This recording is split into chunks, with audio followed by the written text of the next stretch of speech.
할렐루야. 우리 함께 은혜 받을 하나님의 말씀은 신약성경 고린도전서 10장 7절로 11절까지 말씀, 이 말씀 가지고 지난 시간에 이어서 고린도전서 10장에 나타난 하나님의 교훈 두 번째 시간으로 사망에 이르는 죄 가운데 첫 번째인 우상 숭배에 대해서 한번 살펴보도록 하겠습니다.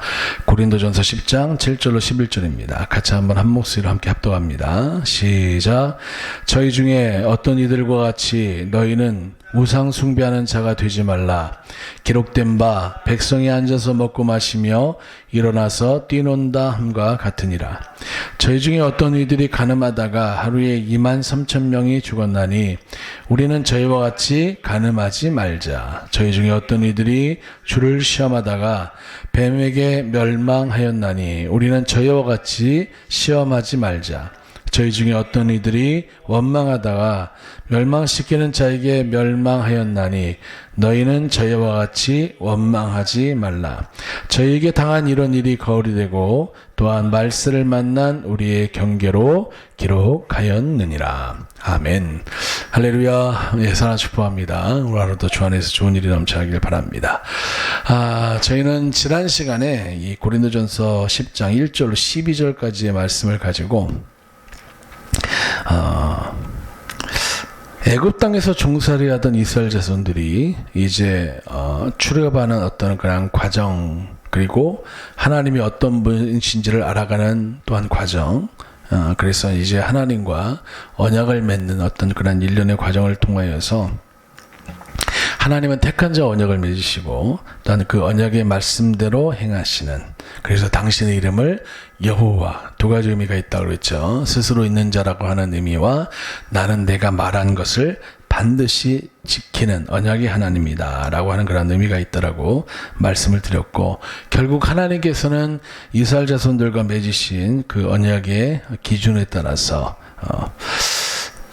악을 즐겨하는 당시에 광야 40년 동안의 이스라엘 자손들, 그래서 하나님의 기쁨이 되지 못한 그러한 자들을 하나님께서 멸하셨더라고 그렇게 말씀을 드리면서 저에게 당한 이러한 일이 거울이 되고 오늘날 이제 말세를 살아가는 저와 여러분 가운데 경계로 기록되어졌다라는 그런 사실에 대해서 여러분께 말씀을 드렸습니다. 자, 그러면 이제 좀 더 구체적으로 한번 말씀을 저희가 살펴보기를 원하는데요. 광야 40년 동안 이스라엘 자손들이 하나님과 언약을 맺었음에도 불구하고 도대체 어떤 악을 저들이 즐겨하였기에 하나님께로부터 멸함을 받게 되었는지, 이제 성경은 이 고린도전서 10장 오늘 본문입니다만은 7절부터 10절까지 나오는 네 가지 죄배도 제가 기록해 놨습니다. 우상 숭배, 간음, 주를 시험하는 것, 원망, 이것이 사망에 이르는 죄라고, 이러한 죄를 짓게 되어지면 하나님께서 반드시 멸하신다라고, 그래서 성경에서도 멸망당하였다라고 그렇게 기록하고 있는데, 그 내용이 구체적으로 무엇인지 오늘날 이 시대를 살고 있는 우리들에게 하나님께서는 우상 숭배로 무엇을 말씀하고 있는지 한 주간, 어쩌면 두 주간에 걸쳐서 말씀을 전해드릴지도 모르겠습니다만은 이 우상 숭배 그리고 간음, 주를 시험, 엉망에 대해서 하나씩 살펴보는 그런 시간을 갖도록 하겠습니다. 자, 우리 가지고 계신 주보를 펴시고요. 우리 아마 첫 번째 우상 숭배, 특별히 출애굽기 32장에 나오는 금송아지 사건을 중심으로 한번 살펴보도록 하겠습니다. 먼저 고린도전서 10장 7절입니다. 한번 같이 읽어봅니다. 시작. 저희 중에 어떤 이들과 같이 너희는 우상 숭배하는 자가 되지 말라. 기록된 바 백성이 앉아서 먹고 마시며 일어나서 뛰논다 함과 같으니라. 오늘날 이 현대 문명 사회를 살고 있는 많은 크리스찬들은 이 우상 숭배는 우리랑 상관이 없는데요 라고 여러분 그렇게 생각하기가 쉽습니다. 왜냐하면 집에 무슨 형상을 만들어 놓고 아침 저녁으로 거기에다가 여러분 복을 달라고 비는 사람은 없겠죠. 적어도 예수 믿는 사람이라고 한다면. 이제 드라마라든지 역사극 같은 거 보면 이제 이렇게 정한수 띄워놓고 비나이다 비나이다 천지신명께 비나이다 라고 했던 우리 조상들의 여러 모습이 있지만 그것은 하나님을 몰랐을 때의 모습이고, 적어도 예수 그리스도를 나의 구주로 영접하고 그분이 창조주고 그분이 전능자임을 우리가 인정하면서 그분에 대한 믿음을 가지고 있는 사람들이 무슨 우상을 만들고 그 우상 앞에 절하는 그런 삶을 살겠느냐라고 그렇게 반문할 수 있다는 겁니다. 그런데 우리가 성경을 한번 가만히 봤더니요, 우상 숭배는 사실은 그런 모습이 아니라는 것을 우리가 알 수 있다라는 거예요. 어떤 형상 만들어 놓고 그 앞에 절하는 그 행동이 문제가 아니라 왜 그렇게 저들이 그러한 행동을 하게 되었는가라고 하는 그 이유에 대해서 하나님은 근본적인 그 부분에 대해서 저희들에게 질문하시고 우리가 그 잘못된 태도에서 돌아오기를 원한다는 겁니다. 자, 그래서 여러분 주보에 제가 A번이라고 뭐 하나 써놨는데요. 거기 한번 같이 한번 읽어보도록 하겠습니다. 중요합니다. 같이 읽어봅니다. 시작. 우상 숭배는 하나님을 위하여가 아닌 자신을 위하여 하나님의 명하신 말씀을 따르지 않고 떠난 것이다. 말이 좀 어려울 수 있어요. 한 번만 더 읽어봅니다. 시작. 우상 숭배는 하나님을 위하여가 아닌 자신을 위하여 하나님의 명하신 말씀을 따르지 않고 떠난 것이다. 쉽게 얘기해서 우상 숭배는요, 하나님을 위해서 택함받았고 하나님을 위해서 구원받았고 하나님을 위해서 창조된 우리가 하나님을 위한 삶을 살아야 되는데, 하나님을 위한 삶이 아니라 도리어 내 자신을 위해서 살기 위하다 보니 뭘 여러분 따르지 않는 거예요? 하나님께서 우리에게 허락하여 주신 말씀을 따르지 않고 그 말씀에 불순종하고 그 말씀을 떠난 삶의 태도를 여러분 성경은 우상숭배라고 저희들에게 말씀하고 있다라는 거예요. 자, 출애굽기 32장 1절 6절입니다. 이 내용의 말씀은요, 여러분 이제 모세가 하나님께로부터 구체적인 계명을 듣기 위해서 시내산에 올라갑니다. 그리고 40일 가까이 먹지도 마시지도 않으면서 하나님의 계명들을 그가 이제 하나님과의 어떤 교제와 만남을 통해서 받아내는 그러한 장면을 성경이 기록하고 있는데요. 중요한 것은 이제 산 아래에 있는 이스라엘 자손들이 하나님께 말씀을 듣겠다라고 하나님께 계명을 듣겠다라고 이들이 제안하기도 했죠. 우리가 더 이상 하나님의 음성 들으면 죽을 것 같으니 당신이 대신 가서 하나님의 음성을 듣고 우리에게 말하면 우리가 그것을 하나님의 음성, 하나님의 명령, 하나님의 계명으로 여기겠다라고 제안을 하였고 하나님께서 그것을 좋게 여기셨기 때문에 지금 모세가 올라간 건데, 사람이 여러분 하루 이틀도 아니고 40일 가까이 내려오질 않으니 도대체 이 사람이 어떻게 되었는지 모르겠다라고 하는 그러한 어떤 분위기 속에서 이스라엘 자손들이 다음과 같은 여러분 이야기를 하고, 또한 당시의 제사장이었던 아론을 겁박하여서 하나님이 원치 않는 그런 삶의 모습으로 저들이 나아가는 그런 장면을 기록하고 있다는 거예요. 출애굽기 32장 1절로 6절 한번 읽어보겠습니다. 시작. 백성이 모세가 산에서 내려옴이 더딤을 보고 모여 아론에게 이르러 가로되 일어나라, 우리를 인도할 신을 우리를 위하여 만들라. 이 모세 곧 우리를 애굽 땅에서 인도하여 낸 사람은 어찌 되었는지 알지 못함이니라. 아론이 그들에게 이르되 너희 아내와 자녀의 귀에 금고리를 빼어 내게로 가져오라. 모든 백성이 그 귀에서 금고리를 빼어 아론에게로 가져오매 아론이 그들의 손에서 그 고리를 받아 부어서 각도로 새겨 송아지 형상을 만드니 그들이 말하되 이스라엘아, 이는 너희를 애굽 땅에서 인도하여 낸 너희 신이로다 하는지라. 아론이 보고 그 앞에 단을 쌓고 이에 공포하여 가로되 내일은 여호와의 절일이니라 하니 이튿날에 그들이 일찍 일어나 번제를 드리며 화목제를 드리고 앉아서 먹고 마시며 일어나서 뛰놀더라. 이제 금송아지를 만들어 놓고 그 앞에 제사를 드리는, 예배를 드리는 그런 장면을 오늘 기록하고 있다는 거예요. 근데 여기서 우리가 주의 있게 봐야 될 것은 1절입니다. 1절 중반을 보게 되면 이런 말씀이 있어요. 우리를 인도할 신을 우리를 위하여 만들라. 당시에 적어도 이스라엘 자손들은 하나님을 어떻게 생각했다라는 거예요? 나를 위하는 존재, 내게 복 내려주고 나를 온전케 하고 나에게 기쁨과 만족을 허락하는 어떤 여러분 그러한 소원을 들어주고 문제를 해결해주는 그러한 존재 정도로 하나님을 여기고 그 하나님이 존재하는 이유가 결국은 누구를 위한 거라는 거예요? 나를 위한 것이다라는 여러분 생각을 가지고 저들이 하나님을 대하고 있었음을 우리가 성경을 통해서 알 수 있다라는 거예요. 이건 여러분 하나님의 명령과는 완전히 다르다라고 여러분 평가할 수 있는 그런 내용의 모습이라는 거예요. 하나님께서 이스라엘 자손들을 왜 택하셨습니까? 하나님을 저들을 왜 구원하셨죠? 우리가 출애굽기 20장과 신명기 5장을 보게 되시면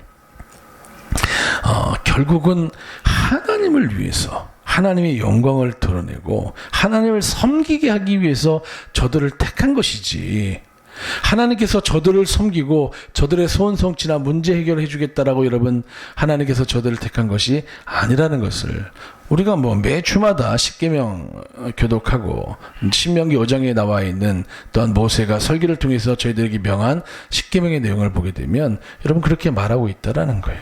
그래서 하나님이 우리를 왜 창조하셨느냐, 우리를 왜 구원하셨느냐, 하나님 섬기라고 여러분 성경 그렇게 말씀하고 있다라는 거예요. 저들이 잘못된 태도를 보이니까요, 이제 하나님께서 모세에게 다음과 같은 이야기를 합니다. 여러분 가지고 계신 주보에 출애굽기 32장 7절로 8절인데요. 한번 읽어보겠습니다. 같이 읽어봅니다. 시작. 여호와께서 모세에게 이르시되 너는 내려가라. 내가 애굽 땅에서 인도하여 낸 내 백성이 뭐 했다고요? 부패하였다라는 거예요. 부패했다라는 말을 사람한테 사용하지 않습니다. 예. 보통 우리가 부패했다라고 하는 건 어떤 음식이나 동물의 사체라든지 어떤 그런 것들을 얘기할 때 부패했다는 얘기를 하지, 멀쩡히 살아있는 사람에게 부패했다는 소리 하지 않잖아요. 그만큼 하나님 보시기 심각하다라는 거예요. 계속해서 8절입니다. 시작. 그들이 내가 그들에게 명한 길을 속히 떠나. 하나님께서 분명히 말씀하셨고 그들의 귀에 하나님의 음성으로 직접 말씀하셨잖아요. 예. 근데도 불구하고 그들에게 명한 길을 속히 떠나, 계속해서요, 자기를 위하여 송아지를 부어 만들고. 아니, 나를 위해서 하나님께서 애굽 땅에서 탈출시키시고 그들과 언약을 맺자고 하신 것인데, 저들이 자신을 위해서 송아지, 하나님을 대신할 수 있는 무엇인가를 만들고, 계속했어요, 그것을 숭배하며 그것에게 희생을 드리며 말하기를 이스라엘아, 이는 너희를 애굽 땅에서 인도하여 낸 너희 신이라 하였도다. 하나님께서 이 부분에 대해서 너무 기가 막히십니다. 신명기 9장 16절에 모세는 다음과 같은 자신의 설교를 통해서 이런 말을 하고 있습니다. 읽어봅니다. 시작. 내가 본즉 너희가 너희 하나님 여호와께 범죄하여 자기를 위하여 송아지를 부어 만들어서 급속히 여호와의 명하신 도를 떠났기로. 여러분 우리가 계속해서 지금 살펴보고 있는 출애굽기 32장 1절로 6절, 32장 7절로 8절, 신명기 9장 16절, 이 말씀에 공통적으로 나오는 것이 있습니다. 그게 뭐예요? 자기를 위하여, 하나님을 위하여가 아니라 나를 위하여서. 여러분 신앙생활은 나를 위해서 하는 게 아니에요. 궁극적으로는 하나님을 위해서 하는 겁니다. 그러면 하나님께서 우리를 위해서 우리가 살고 싶어하는 모든 것들을 허락해 주시고, 더 나아가서는 천국으로 우리가 심지 않은 과실을 먹게 하고 우리가 짓지 않은 큰 집을 허락하시겠다라고 하나님께서 그렇게 언약을 맺으신 그 모습 바라보면서 우리가 살아가는 것 아니겠습니까? 하나님의 명령이 그것이 아니었음에도 불구하고 이들은 계속해서 하나님을 위하여가 아니라 자신을 위해서, 자기를 위하여, 자기를 위하여, 자기를 위하여, 우리를 위하여 라고 하는 여러분 이 모습이 성경에 반복적으로 나타나는 것을 보게 되었습니다. 자, 그러면 출애굽기 20장 십계명이잖아요. 하나님께서 직접 말씀하신 내용에 백성들이 분명하고 확실하게 들었습니다. 뭐라고 말씀하셨느냐 한번 살펴보자라는 거예요. 출애굽기 20장 4절로 6절입니다. 같이 읽어봅니다. 시작. 너를 위하여 새긴 우상을 만들지 말고. 예, 우상을 만들었느냐 만들지 않았느냐 이게 중요한 게 아니에요. 너를 위해서 왜 이러한 행동을 하고 있냐는 거예요. 이런 행동에서는 안 된다라는 거예요. 하나님이 원하시는 건 뭡니까? 6절 읽어볼게요. 시작. 나를 사랑하고 내 계명을 지키는 자에게는 천대까지 은혜를 베푸느니라. 하나님이 원하시는 건 이거거든요. 나를 사랑하고 내 계명을 지킬 수 없냐라는 거예요. 그러면 내가 너는 물론이거니와 너의 자손 천대까지 내가 은혜를 베풀어 줄게.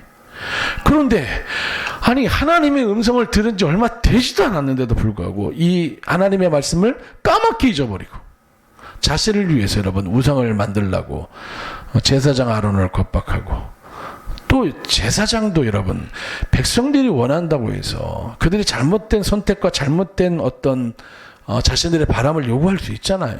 그때 중심을 잡아야죠. 좀 겁박하고 좀 자기에게 어떤 부담이 될 수 있는 그런 상황이 왔다라고 해서 주의 종임에도 불구하고 하나님을 대신할 수 있는 무엇인가를 여러분 만들어 나가는 우리가 성경을 이렇게 가만히 살펴보면요, 하나님께서 이 일 때문에 제사장 아론을 죽이려고 하십니다. 그때 모세가 중범해서 나서요. 백성들 모두를 하나님께서 멸하시려고 하는 그런 모습이 있었지만 결국은 모세가 내 이름을 생명책에서 지우는 한이 있더라도 하나님 저들 불쌍히 여겨달라, 용서해달라고 간구하는 그 모세의 기도 때문에 하나님께서 여러분 저들을 멸하지 않으셨지. 모세와 여호수아를 제외하고 모든 사람들을 하나님께서 멸하시려고 하는 그런 장면들을 우리가 성경을 통해서 보게 된다는 거예요. 그래서 여러분 마태복음 4장 8절로 10절 말씀을 보게 되면요, 예수님께서 마귀에게 시험을 당하실 때에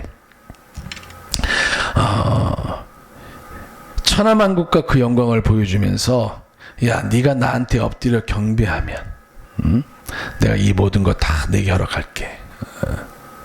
그때 예수님께서 여러분 다음 같은 말씀으로 사단을 물리치십니다. 이게 여러분 우리가 살아가야 될 이유고 우리 흔들리지 말아야 될 삶의 태도임을 성경이 말하고 있다는 겁니다. 마태복음 4장 8절로 10절 한번 읽어보겠습니다. 시작. 마귀가 또 그를 데리고 지극히 높은 산으로 가서 천하만국과 그 영광을 보여 가라되 만일 내게 엎드려 경배하면 이 모든 것을 내게 주리라. 예수님의 대답이에요. 이에 예수께서 말씀하시되 사단아 물러가라. 기록되었으되 주 너의 하나님께 경배하고 다만 그를 섬기라 하였느니라. 여러분 우리가 섬겨야 될 대상은 하나님밖에 없다라는 거예요. 다만 하나님을 섬기는 것이 주의 전을 섬기는 것이고 주의 종을 섬기는 것이고 주의 백성을 섬기는 것이기 때문에 여러분 우리가 그 말씀에 순종하는 것이지, 우리의 섬김의 대상은 누구밖에 없다라는 거예요. 눈에 보이지 않지만 하나님밖에 없다라는 것을 오늘 예수님께서는 분명히 시험을 당하실 때에 저희들에게 본을 보이시면서 다음과 같은 모습으로 말씀하고 있다는 겁니다. 그래서 우상숭배의 여러분 첫 번째 교훈은 뭐냐 하면, 주를 위해서 우리가 살아야지, 나를 위해서 살기 위해 하나님의 말씀을 거스르는 삶의 태도를 갖게 되어지면 이 모든 것들이 다 우상숭배라고 여러분 성경은 저희에게 말하고 있다는 거예요. 자, 두 번째 B입니다. 한번 읽어볼까요? 시작. 하나님과 재물 즉 두 주인을 겸하여 섬겨서는 안 된다. 한 번만 더 읽어볼게요. 시작. 하나님과 재물 즉 두 주인을 겸하여 섬겨서는 안 된다. 오늘 성경 그렇게 말하고 있다는 겁니다.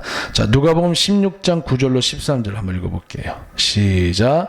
내가 너희에게 말하노니 불의의 재물로 친구를 사기라. 그리하면 없어질 때에 저희가 영원한 처소로 너희를 영접하리라.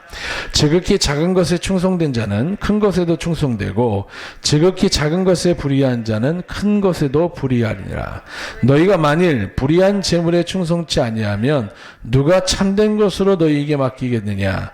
너희가 만일 남의 것에 충성치 아니하면 누가 너희의 것을 너희에게 주겠느냐. 지파인이 두 주인을 섬길 수 없나니 혹 이를 미워하고 저를 사랑하거나 혹 이를 중히 여기고 저를 경히 여길 것임이니라. 너희가 하나님과 재물을 겸하여 섬길 수 없느니라. 예수님께서 산상수를 통해서 말씀하신 내용이거든요. 자, 저를 한번 보실래요?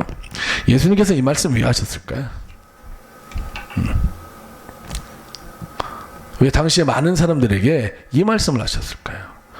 자, 한번 성경을 찾아봤는데 마태, 마가, 누가, 요한복음에 예수님께서 재물, 물질, 돈, 이런 것에 관련해서 몇 번의 말씀을 전했나 봤더니요, 최소 80번 했어요. 최대 100번의 말씀을 하셨습니다. 제일 많이 하셨어요.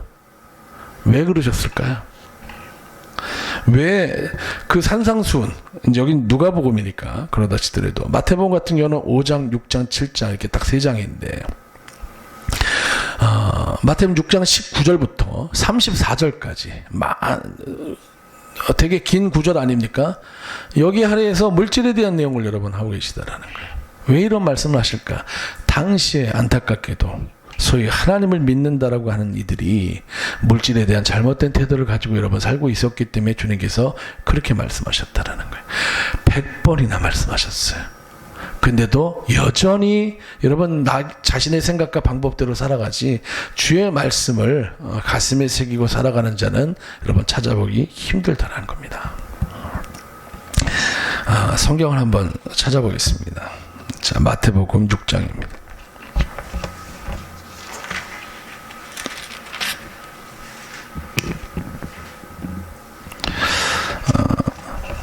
전에도 한번 그런 말씀을 드린 적이 있는데요. 목사님들만 모인 어떤 세미나가 있는데 거기서 순회 선교단의 김용희 선교사라는 분이 그런 말씀을 하더라고요.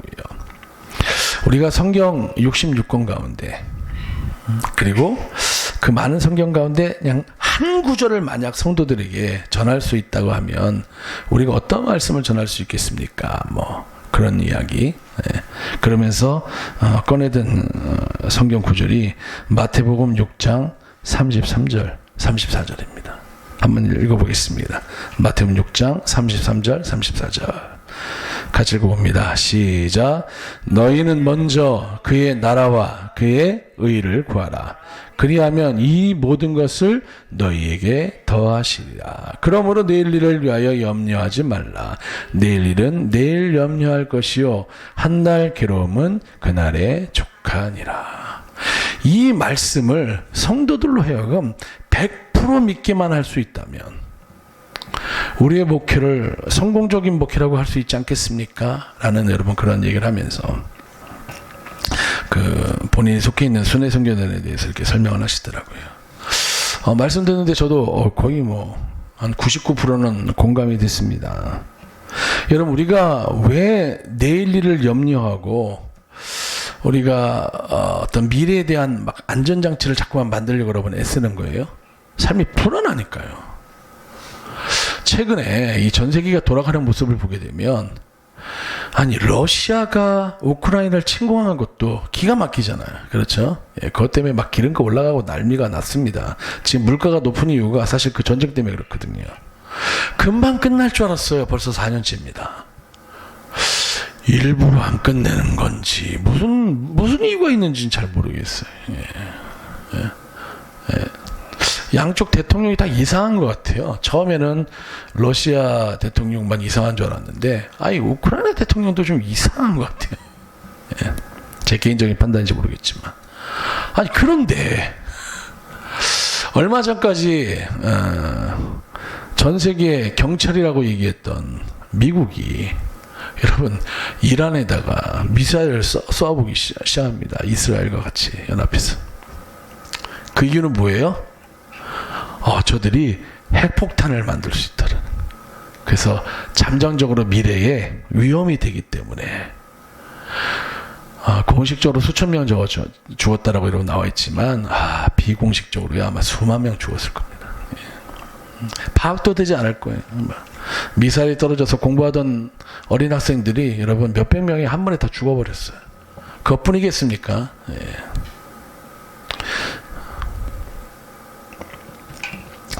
전 세계가 미쳤어요 지금.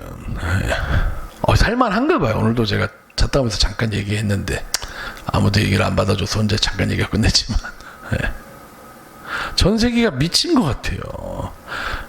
살만하니까 그런 건가. 얼마 전까지는 관세 때문에 난리를 치더니만 이제는 전쟁을 일으켜서 타협도 없습니다. 무조건 항복하고 백기 들고 들어오라는 거예요. 무엇이 맞다 틀리다라고 제가 규정 짓지는 않겠습니다. 예.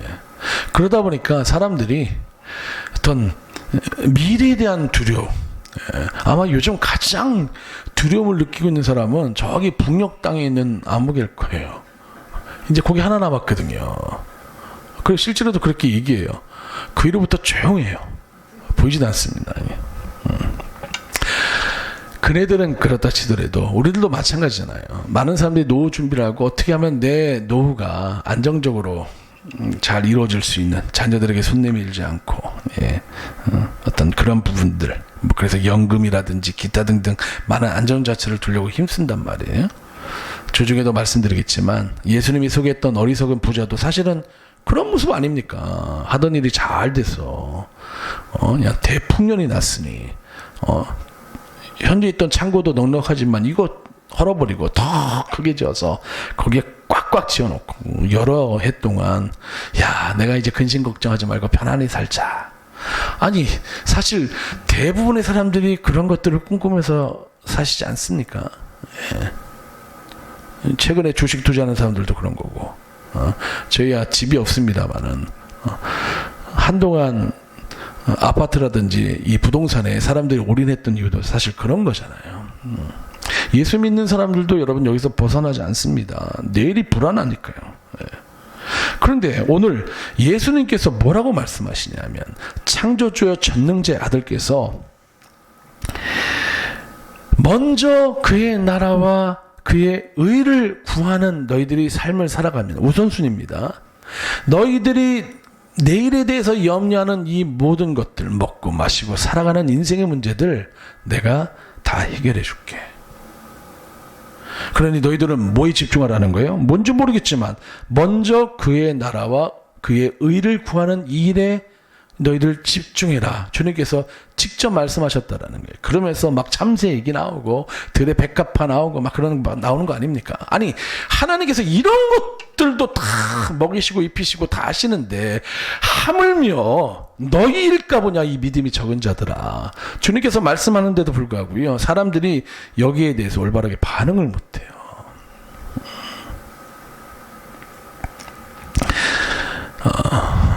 우리가 이 사실만 여러분 확실하게 100% 흔들리지 않고 믿는다면, 나의 미래를 하나님께서 최소한 먹고 마시고 살아가는 인생의 문제를 하나님께서 해결해 주실 테니, 너희는 내가 너희들에게 원하는 그의 나라와 그의 의를 구하는 이것을 제일 첫 번째로 할 수 없겠냐?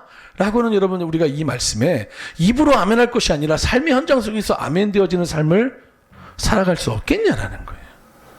그 사실을 되게 오래됐습니다. 이 얘기하는데 모든 목사님들이 다 아멘을 해요. 근데 목사님들도 여러분 노후 준비하고 미래에 대해서 불안하니까 퇴직할 때 전별금 얘기하고 최소한 아파트는 주셔야 됩니다. 막 얘기하고 막 큰 교회나 해당되는 부분입니다만은.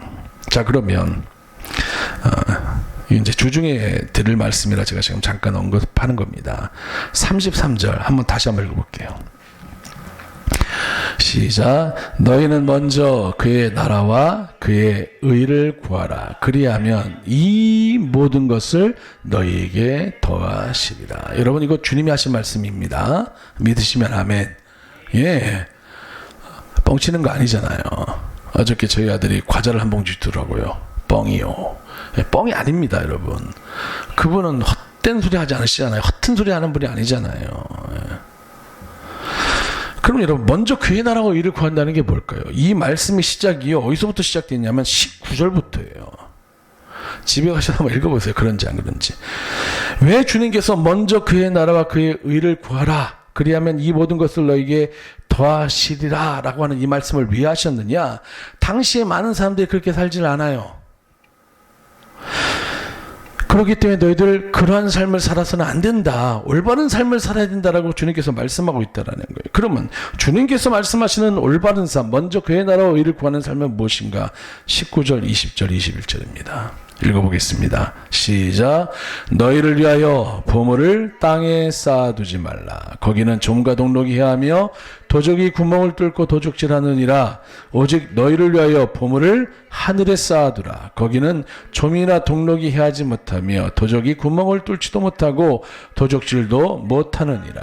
내 보물이 있는 그곳에는 내 마음도 있느니라.